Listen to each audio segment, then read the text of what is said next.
let's know about Ashurbanipal. Assyrians defeated Hittites and ruled Mesopotamia.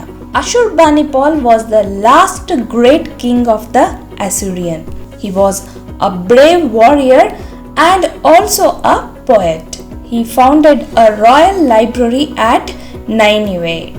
Now we'll know about the king Nebuchadnezzar.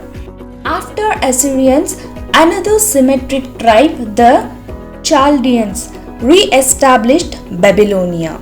Nebuchadnezzar was the greatest king among them. He created Hanging Garden, which was one of the 7 wonders of the ancient world.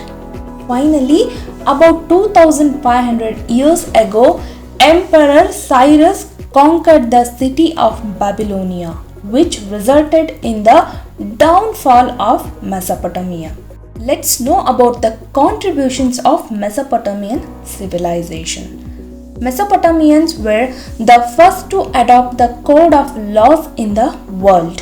Hammurabi was the first ruler to enforce the code of laws. He had prohibited abuse of slaves in his code of law. Mesopotamians had established trade relationships with Harappa and Egyptian civilizations. Each city had a guardian deity, as in Egypt. Deity means God. High-raised temples named ziggurats were built here. Cuneiform script was used by these people. Gilgamesh is a great epic poem of Mesopotamians.